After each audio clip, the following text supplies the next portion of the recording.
అవినాష్ రెడ్డి గారు మాట్లాడుతున్నారు, ఒకసారి చూద్దాము. తెలగ గారు తర్వాత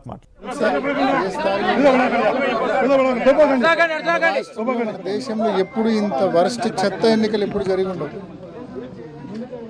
బీటెక్ రవి అనే వ్యక్తి, ఆదినారాయణ రెడ్డి అనే వ్యక్తి, భూపేష్ అనే వ్యక్తి, పుత్తా చైతన్యారెడ్డి అనే ఎమ్మెల్యేలు, అవుట్ సైడ్ కాన్స్టిట్యున్సీ వాళ్ళు అందరూ విచ్చలవిడిగా వేల మంది, ప్రతి బూత్ దగ్గర 100 మంది, 15 బూతుల దగ్గర కలిపి కొన్ని వేల మంది బూతుల దగ్గర ఉండి మా ఏజెంట్లను రానియకుండా, మా ఏజెంట్లు వస్తా అంటే పేపర్లు చించుతూ, మరోవైపు మా వాళ్ళు ఎవరైనా వస్తే పోలీసులు అడ్డుకుంటూ, అంటే కేవలం పోలీసులు ఏం పని చేస్తున్నారు ఇక్కడ అంటే వైసీపీ ఏజెంట్లను కూర్చోకుండా వైసీపీ నాయకులు కార్యకర్తలు ఎవరైనా బూత్ దగ్గరికి వస్తే చెదరగొడుతూ కేవలం తెలుగుదేశం పార్టీకి సంబంధించిన ఇతర నియోజకవర్గాలకు సంబంధించిన నాయకులందరినీ అక్కడ గుమికూర్చి, అంటే వాళ్ళు ఓపెన్గా చెప్తున్నారు 10 వరకు 11 వరకు మేమే ఓట్లు వేసుకుంటాం, 11 తర్వాత మీరు వేసుకోండి అని చెప్తా ఉన్నారు. సిగ్గు లేకుండా నిస్సిగ్గుగా ఎన్నికల కమిషన్ ఉందో లేదో తెలియదు, దున్నపోతు మీద వర్షం పడినట్టు ఉంది.